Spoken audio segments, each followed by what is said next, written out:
Hi, this is Adam Lovelock from Coconut Creatives, and this is Whiteboard Weekly number 28.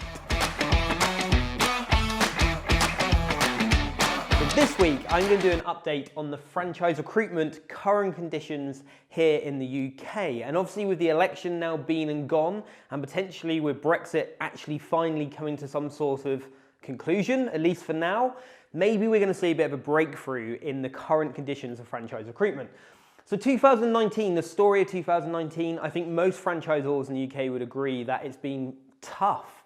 Conditions have been tough, there's so much uncertainty around that actually, if you were looking for a franchise, would 2019 really been the time that you would have taken that leap?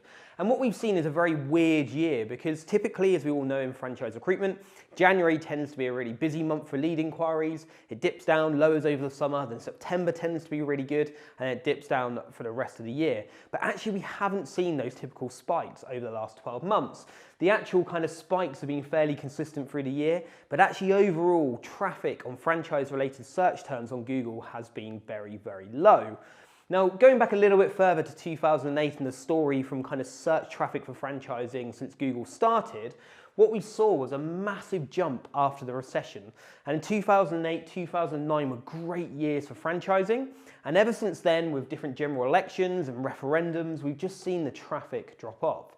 So we're actually in a position at the moment where traffic for franchise-related search terms is at an all-time Google search term low. And we've seen this year that the uncertainty has meant the typical spikes that we see had gone away. And of course, there's other conditions to consider as well. The job market is unbelievably strong. In fact, it's as strong as it's been for a long, long time. So with uncertainty and a strong job market, that doesn't help. And obviously with competition, there's more and more franchisors now actively marketing to the less amount of people looking for a franchise. So all in all, it's made 2019 very, very tough. There have been some franchise brands in different sectors that are not as affected. I think second household income franchises probably don't have the same impact of uncertainty as we've seen with first household income franchises, but overall it's been tough. So looking ahead, 2020, is there hope? Well, potentially. Already since the election, we've seen that the pound has risen massively because uncertainty's gone away.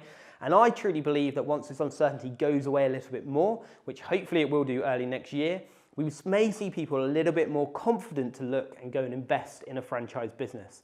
So hopefully in January 2020 and beyond, we'll start to see the spikes that we typically see, and we start to see a growth in this kind of downward trend of people looking for a franchise. So I hope that helps. Be really interested to know how your year's gone, so please do comment below.